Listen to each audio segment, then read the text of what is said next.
Actual में हमें दिमाग में ये रखना पड़ेगा कि भाई ये बच्चे हैं ना, ये बहुत गंभीर और जीवन को बहुत आगे ले जाने वाली हमारी जिम्मेदारी। कई लोग डांटने में मारने में दो चार तरीके उन्होंने सीख भी रखे हैं। कई लोग हेलीकॉप्टर पेरेंटिंग भी सीख रखी है कि आज बात सुन ली भाई, आज एक राज आलमपुर आया था, उसने बताया पेरेंट्स जरूरी है, ले आओ इसकी किताबें, ले आओ इसके सारे पुराने रिकॉर्ड, इसके टीचर के नंबर दे दो, इसको मारना पीटना हंसना जो करना करना। हेलीकॉप्टर जैसे नहीं दिखता कई के दिन में, ऐसे ही माँ बाप करता है बेचारा। तो थोड़ा जागरूक होना जरूरी है। जो जागरूक नहीं होगा उसके लिए तो कोई बात ही नहीं है। वायु के एक ऑस्ट्रेलिया के आदमी को चाय पे बुलाया गया। कौन सा देश? थोड़ा जोर से बोलो, थोड़ा जोर से। देखो मुझे एक तो स्टेज पे खड़ा कर रखा है, एक मेरी हाइट ज्यादा है, तो ऊपर आवाज नहीं आती। आप बोल तो रहे, मुझे लग तो रहा बोल रहे, हाँ, तो ऊपर आवाज पहुंचते नहीं, जोर थोड़ा जोर से बोलेंगे। पीछे वाले, हाँ जी, कौन से देश को बुलाया गया? ऑस्ट्रेलिया, बिल्कुल सही। दूसरा एक कनाडा का इंसान था जी, उसको भी बुलाया गया। और तीसरा एक इंसान और था, बताओ कहाँ का? इंडिया का। बिना इंडिया कोई कहानी नहीं बनेगी। तीनों लोग, हाँ वो डाल सत्र का थे, माता जी कह रहे इधर का ही था, बिल्कुल इंडिया छोड़ो यहाँ का बोलो। तीनों लोगों को चाय पिलाई गई। क्या पिलाई गई जी? चाय पीते ही ऑस्ट्रेलिया के आदमी ने कप को सीधा रख दिया। कैसे रख दिया? वहीं पे कनाडा वाला आदमी था, उसने उल्टा रख दिया। कैसे रख दिया जी? तीसरा महान प्राणी अपने क्षेत्र का, उसने जी देखा एक ने सीधा रख दिया, एक ने उल्टा रख दिया, हम क्या करें भाई? उसने टेढ़ा रख दिया। वेटर इसी के पास पहुंचा, बोला सर 30 साल की जिंदगी में ऐसा तो कोई आदमी आया नहीं, इसका मतलब क्या? अब पता उसको भी नहीं है, उसने भी उनको देख के किया था। तो उसने कहा भाई इन दो का बता दो, एक बार फिर देखेंगे। कहते जी सीधे कप का मतलब होता है चाय और दे दो। वेटर ने बोला भाई सीधे कप का मतलब है चाय और दे दो, उल्टे कप का मतलब है चाय मत दो। तो इस बात पे वो इंडिया मुंडाल वाला एरिया का आदमी था, वो बोला जी टेढ़े कप का मतलब है चाय है तो दे दो, वरना गुजारा में से भी कर लेंगे। इस प्रकार के आदमी। अच्छा, कई लोग ताली बजाने का मन था, ढंग से बजा दो एक बार, कई बेचारे रह गए दो तीन ऐसे कर। जो आदमी ग्लास टेढ़ा रखेगा कि भाई कुछ जेब में भाई सामने स्पीकर बोल रहा है, कोई लाए हो तो दे दो, वरना हम तो पा नहीं रहे हैं जिनको, हमारा तो चल रहा है। और मैं आपको बता देता, जो सोचता है कि कभी ना कभी कुछ ऐसा चमत्कार होगा, कभी चमत्कार नहीं होता। चमत्कार करने के लिए बहुत सारे एफर्ट करने पड़ते हैं। मंगल ग्रह यदि हम पहुंचे हैं तो कोई छोटी बात नहीं, बहुत साल लगे हैं। मंगल ग्रह छोड़ दीजिए, उससे पहले बंद कमरे हवा में उड़े हैं जिन्हें हम हवाई जहाज कहते हैं, बहुत साल लगे। आज से ज्यादा दूर क्यों मत जाओ, अभी कई ऐसी दादी की उम्र के लोग बैठे हैं। उस जमाने में किसी की शादी वादी होती थी तो ऐसा बताते हैं बच्चे हो जाते थे, तब तक खबर भी नहीं पहुंचती थी। और आज हमारा बच्चा यदि चारपाई से नीचे गिर जाए, ग्रेविटी इतनी जल्दी काम नहीं करती, उससे पहले 4 जगह कौन चले जाते हैं, बता देते मेरा बाबू गिर गया। और कितने लोगों को बता देंगे, गिरा भी पूरा है भी नहीं लेकिन उससे पहले बता देते हैं। एक जमाना ऐसा था कि गिर भी लेता तो उठ भी लेता, बच्चे कोई पूछ ही नहीं रहा, वो बेचारा अपने ही लेवल में आगे बढ़ता रहता था। आज बच्चों पे हम अजीब तरीके से अपना तरीका आजमाने लग गए। आखिरकार बच्चे जिस भी तरीके के होते हैं वो होते क्यों हैं? भाई हर आदमी चाहता है अपने बच्चों को कामयाब करे, कोई है ऐसा कि कामयाब नहीं करना? हर चाहता है, परंतु पेरेंट्स अनजाने में ऐसी हरकतें कर दें। जैसे ऐसे समझ लो कि किसी को हार्ट फेल हो गया एक सड़क पे, आप डॉक्टर नहीं है, आप उसे बचाना तो चाहते हैं, आपने सोचा एक चाकू निकालो भाई इसका दिल का इलाज करते हैं, आप इलाज भी करना चाहते हैं, परंतु आपको जब पता ही नहीं है कि करना क्या है तो अनजाने में गलतियां हो जाती। अनजाने में की गई गलतियां फिर आदमी को खुद ही भुगतनी पड़ती, क्योंकि बच्चे तो उनके ही हैं। इसलिए आप वो गलतियों का हिसाब से ये अंदाजा लगा लो कि आज के दिन कितने सारे वृद्धाश्रम खुल गए हैं, पहले नहीं थे। हर माँ बाप को मैं वृद्धाश्रम में लोगों से मिला और मैं उनसे पूछता कि ये क्या हुआ था, वो बोला जी मैं मेरे वाला सोचता था, मेरे वाला तो कुछ नहीं करेगा। और हर माँ बाप यही सोचता है कि उसके वाला कुछ है और मेरे वाले ने ये कर दिया। और ये वृद्धाश्रम तो बिजनेस बनते जा रहे हैं आगे आगे। किसके लिए खुल रहे हैं? हमारे लिए खुल रहे हैं। कौन खोल रहा है? हमारे बच्चे ही खोल रहे हैं। क्यों खोल रहे हैं? क्योंकि कनेक्शन हट गया है। असली बीमारी है कनेक्शन। जैसे मैं आपसे बात कर रहा हूं, मैं तो बहुत मंगल ग्रह की बात नहीं कर रहा, मैं यही की बात कर रहा हूं, परंतु कनेक्शन फील करेंगे तो आपको बात बहुत अच्छी समझ में आएगी। और जिसके इंतजार है कि कब फोन आएगा जो उठ के जाना है, कब खत्म करेंगे, उसको बहुत काम की बात भी समझ में नहीं आएगी। समस्या यहीं से पैदा होती है कि बच्चे हमारे साथ कनेक्टेड नहीं है। उदाहरण के तौर पे कई बार आप देखेंगे कि भाई एक 12-13 साल का बच्चा है, वो अपने दोस्तों की बात बहुत ज्यादा मानता है, आपकी नहीं मानता। दोस्तों की बुराई कर दो भाई साहब, आप उसके लिए मतलब राम के लिए रावण। ये बड़ा सीन है। दुनिया में सबसे ज्यादा समझदार बच्चा इस उम्र में खुद को समझता है और सबसे ज्यादा बेवकूफ अपने माँ बाप और टीचर को समझता है। बोलता नहीं है, इतना समझदार भी कि बताएगा नहीं, लेकिन अंदर अंदर सोचता है कि मम्मी को पता तो नहीं है कुछ। बल्कि हमें इसकी शुरुआत इस तरीके से आज से करनी है कि कनेक्शन बनाए रखो। मुझे बताइए, आप अपने बच्चे को खूब नंबर ले लेके यूएस से भेज देते हैं, आपके पास महीने में एक बार फोन आता है ये पूछने के लिए कि भी फोन तो करना ही है। मैं कल भी एक मेरा क्लाइंट यूएस से था, बोला सर मैं तो यहीं आना चाहता हूँ, यहाँ मैं जिधर भी गेट खोल के देखता हूँ बस गाड़ियां खड़ी दिखती, आदमी कोई है ही नहीं यहाँ पे। इतना डिस्कनेक्शन, मतलब पूरे समाज में डिस्कनेक्शन। जैसे यहाँ इतने लोग बैठे हैं ना, ये बहुत बड़ी बात होने वाली है थोड़े टाइम में बाद, सर इतने लोग इकट्ठे हो जाएंगे, ये भी बड़ा काम है। तो डिस्कनेक्शन शुरू कहां से होता है? ये शुरू होता है आपके घर से। बहुत माँ बाप को ये पता नहीं है कि वो जाने अनजाने में अपने बच्चे के टीचर होते हैं। जैसे मैं कोई भी बात बोल रहा हूं तो सामने त्रिदेव जी खड़े हैं, मैं कुछ भी बोलूंगा, हम रिकॉर्ड कर रहे हैं, तो कोई ऐसा शब्द मैं बोल नहीं सकता। मेरा मन भी कर रहा है कि गालियां दे दूं, लेकिन मैं दे नहीं सकता। क्यों बताइए? वो लाइव चला रखा उन्होंने। इमेजिन करिए कि यही कैमरा आपका बच्चा आपके ऊपर 8 साल तक लगाए घूम रहा है, तो आप क्या करेंगे? कुछ करेंगे? पूरा ध्यान रखेंगे? नहीं रखेंगे? रखे होंगे पर रख नहीं रहे। एक दादी 4-5 गालियां देती हुए मेरे क्लिनिक पे बोली, पता नहीं मेरे निकम्मे पोते को किसने गालियां सिखा दी। माँ जी पता तो मेरे को भी नहीं लग रहा है। लाइफ में यदि आपको ये बात आज ही पकड़ में आ जाए कि भाई मेरा बच्चा 8 साल तक 24x7 कैमरा लेके घूम रहा है 24 घंटे मेरे आसपास, तो क्या मैं आज से थोड़ा सा जागरूक हो जाऊं कि भाई बच्चे के सामने बचना है मेरे को, बच्चे के सामने मुझे अपनी जिंदगी को अच्छी एक्टिंग करके दिखानी। अच्छा आदमी नहीं बनना आपको, ये बहुत मुश्किल काम है। अच्छे पेरेंट्स बनना वो बात के काम है, पर अच्छे आदमी बनने की एक्टिंग तो कर सकते हैं। बताओ कर सकते हैं कि नहीं? करते ही है। आप बताओ, एक सास जब घर में एंट्री करती है तो उसकी बहू अलग से नहीं हो जाती एकदम? पहले तो आराम से पड़ी है मजे में, और जैसी आती है तो अलर्ट हो जाती है। ऐसा नहीं कि वो सच में अलर्ट होना चाहती है, बस वो दिखाना चाहती है कि मैं तो बहुत अच्छी बहू। हम अपने सीनियर को जब आराम से मजे से बैठे, प्रिंसिपल जब अपनी कुर्सी के बाहर से एक चक्कर लगा के जाते हैं, मैं एकदम अलर्ट हो जाते हैं। थोड़ा सा अलर्ट हो जाइए। वो बोलेंगे नहीं आपको, परंतु वो आपको कॉपी मार लेंगे।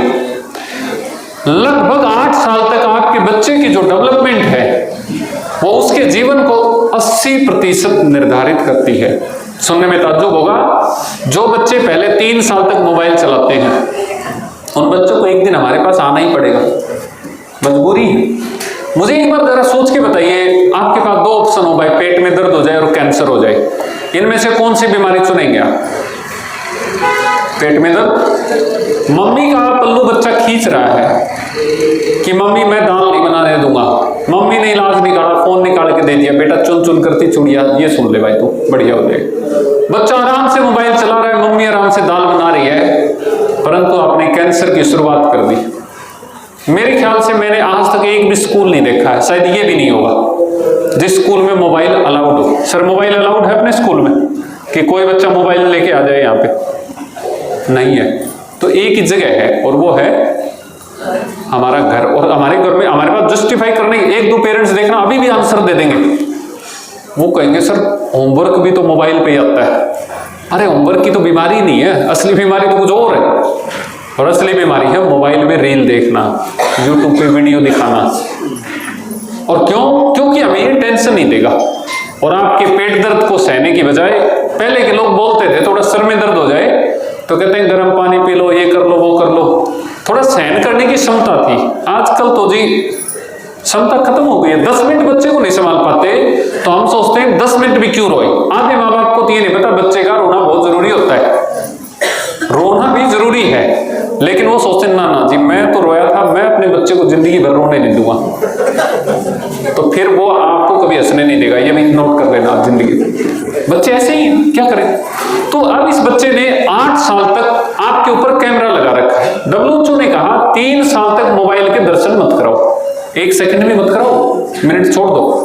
और 8 साल तक इसके बच्चे में ना न्यूरॉन डेवलप होते हैं, यानी IQ हमेशा बढ़ने के बहुत चांस होते हैं। ऐसा बताते हैं समय से पहले यदि कैंसर के बारे में पता लग जाए तो कैंसर से जीता जा सकता है, परंतु चौथी स्टेज पे आ जाएगा तो कैंसर ही जीतेगा। 8 साल तक बिल्कुल सेंसिटिव हो जाओ, दुनिया इधर से उधर हो जाए, लेकिन बच्चा, मैं खुद घर में ऐसा महसूस करता हूं, भूखा सो जाएगा कोई दिक्कत नहीं, 4 दिन खाना नहीं खाएगा कोई दिक्कत नहीं, तांडव कर देगा घर में शिव जी का कोई दिक्कत नहीं, परंतु मोबाइल नहीं चलाएगा। ये मेरी सख्त हिदायत होती है, क्योंकि कुछ चीजें सख्ती से ही होती है। सीमेंट थोड़ी देर जब तक नरम रहती है पकड़ नहीं बनती, पर जब सख्त बनती है तो ऐसी पकड़ बनती है कि जिंदगी भर 100 साल तक हम चीजें संभाल सकते हैं। अपने बच्चे के लिए 100% इस बात पे, चाहे सेंसिटिव हो, चाहे मजबूत हो, चाहे जो भी हो, 3 से 8 साल तक स्क्रीन टाइम सबसे कम यूज करो। इसके पीछे वजह है उस बच्चे की एक्चुअल में जो ब्रेन की न्यूरॉन सेल होती हैं, जो एक्चुअल में जीवन को जीने के लिए सबसे जरूरी चीज होती है, वो डेवलप होती है। 8 साल से 13 साल के बच्चों का आप हेड डेवलप करना शुरू कर दें। हेड का मतलब यहां है लॉजिक्स, क्या सही है क्या गलत है। लेकिन 8 साल तक बच्चे को ये महसूस कराएं बेटे ये तेरे बाप का ही घर है। उसका हार्ट डेवलप करिए, उसके इमोशन डेवलप करिए। आप मुझे सोच के बताओ, 8 साल के बच्चे के आपने एक तरफ रख दिया पैसे, एक तरफ रख दिया खिलौना, बताइए वो भाग के किसको लेगा? नहीं। यदि वो खिलौने की समझ उसमें नहीं है तो क्या लेगा?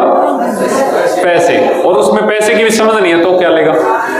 खिलौने। लेकिन एक भी आदमी ने ये नहीं बताया कि बीच में रखने वाले हम भी हैं, क्योंकि बच्चे का कनेक्शन खिलौने और पैसे के अलावा आपसे भी हो सकता था।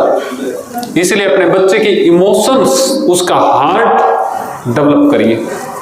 दुनिया में बड़ी से बड़ी गलती करने के बाद भी आपका बच्चा यदि आपको आके बता दे कि ये गलती है तो आपको ज्यादा बुरा नहीं लगेगा। वही बात कोई पड़ोसी बताएगा कि तुम्हारे बच्चे ने ये कर दिया, आपको बहुत बुरा लगेगा। यह 8 साल में ही निर्धारित होता है कि उससे कनेक्शन कैसा है।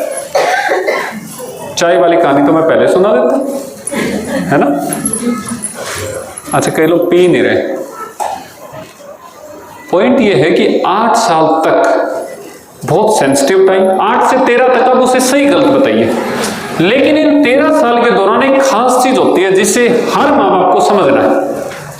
चिंटू एक दिन अपने घर के बाहर मिट्टी के बर्तन खरीद रहा था। क्या खरीद रहा था? पापा आया, बोला बेटा अपना घर तो महल बना हुआ है, कांच का शीशे की कोठी बना रखी है, ये मिट्टी के बर्तन काहे खरीद रहा है भाई? चिंटू ने जवाब दिया अपने पापा को कि पापा याद करिए आज से 15-20 दिन पहले एक घटना हुई थी। बता दे भाई क्या हुआ था? चिंटू ने बताया कि दादा उम्र ज्यादा हो गई थी और उनके हाथ से कांच के बढ़िया बढ़िया बर्तन कप गिरने लगे तो आपने उन्हें डांट दिया। दादा ने कहा कि मैं ध्यान रखूंगा कल से, लेकिन उम्र ज्यादा है तो उनके हाथ से वो कप छूट जाते और कांच के बर्तन गिरने लगते। कांच के बर्तन गिरने लगे तो एक दिन आपने समाधान निकाला कि उनको आपने मिट्टी के बर्तन लाके दे दिए। मिट्टी के बर्तन देने के तुरंत बाद आपने उन्हें डांटना भी बंद कर दिया और समस्या भी बंद हो गई। जैसे ही समस्या बंद हुई तो मैंने एक दिन स्कूल में, एक दिन क्लास में मेरे टीचर बता रहे थे कि भविष्य का ना बहुत ज्यादा ध्यान रख के चलो। मेरा गुल्लक टूट गया, मैं सोच रहा हूँ पापा एक दिन आप भी बुजुर्ग हो जाएंगे। आज मिट्टी के बर्तन बेचने वाला भी आया हुआ है, क्या पता तब मिले ना मिले, आज ही रख लेता हूँ पापा। ये सुनते ही पापा के पड़े 2 चांटे उसके मुंह पे। और थोड़ी सी बात तो पापा को समझ में आ गई थी कि हमारे बच्चे जिंदगी में वो कभी नहीं करते जो हम उन्हें कहते हैं, बच्चे वही करते हैं जो हम खुद करते हैं। थोड़ी तो समझ आ गई थी तो पापा ने डांट मार के 2-4 थप्पड़ चट्टू जो मार के अपने घर भेज दिया। चल अंदर, मैं थोड़ी देर में आता हूँ। अंदर जाने के बाद चिंटू को समझ में नहीं आ रहा था कि उसने गलत क्या किया। वो थोड़ा कंफ्यूज सा हो गया। बच्चों की कंफ्यूजन को बोलते हैं सेल्फ आइडेंटिटी को डिस्कवर ना कर पाना, कि वो एक्चुअल में कैसे लोग हैं, वो कौन है। वो बच्चा वो ढूंढता है कि वो कौन है। अभी भी मैं किसी से पूछ लूं ना आप कौन है, तो इसका जवाब देना भारी हो जाता है। वो ढूंढता है आसपास कि मैं कौन हूं। अब थोड़ी देर के बाद थोड़ा शांत हुआ। 2-4 दिन के बाद फिर से एक दिन चिंटू के घर फोन आया। फोन आने के बाद पापा उसके नहा रहे हैं। चिंटू ने फोन उठाया। फोन उठाते ही आगे से कहा कि अरे बेटा, वो पापा को 10,000 रुपये उधार दे रखे थे, वो कब मिलेंगे। चिंटू बोला अंकल बस 1 सेकंड होल्ड करो। फोन वहां पे रख के चिंटू अपने पापा के पास जाके बोला कि पापा, वो अंकल का फोन आया हुआ है और वो 10,000 रुपये मांग रहे हैं, कब दोगे आप? पूछ रहे। अरे बेटा, पैसे वैसे की बात छोड़ दे, बस ये बोलते हैं अंकल को कि पापा घर पे नहीं है और जैसे ही आएंगे वो बात कर लेंगे। चिंटू भी बहुत ईमानदार इंसान है। उसने जाते ही अंकल का फोन उठाया, बोला अंकल ऐसा है, मेरे पापा नहाते हुए बोल रहे हैं कि आज वो घर पे नहीं है और जैसे आएंगे आपसे बात कर लेंगे, मैं पक्का उन्हें दोबारा याद दिला दूंगा। चिंटू के पापा नहा के आ गए। पूछा आते, बोले पापा मैंने तो जो आपने कहा मैंने वही कहा था कि नहाते हुए बोले थे, मैं थोड़ा और भी अच्छे से बता दिया उनको। 2 चटे फिर पड़े। आप मुझे इस 2 घटनाओं से बताइए, आपके बच्चे को झूठ बोलना किसने सिखाया? माँ बाप ने सिखाया। मुझे याद है मेरी लाइफ में वर्क लाइफ बैलेंस शादी से पहले तो बैलेंस तो छोड़ ही दीजिए, लाइफ भी छोड़ दीजिए, वर्क ही वर्क था। फिर शादी हो गई, फिर थोड़ा दोनों बैलेंस बनना शुरू हुआ। आपको जान के ताज्जुब होगा, पहले यदि मैं कहता पापा को कि मैं 7 बजे घर आ रहा हूं, तो घर वाले मेंटली तैयार थे कि 8-9 बजे तक तो आ ही जाएगा। आजकल हम 7 बजे बोलते हैं तो 6:59 पे पहुंचना पड़ता है। डिसिप्लिन जीवन में बना है ना।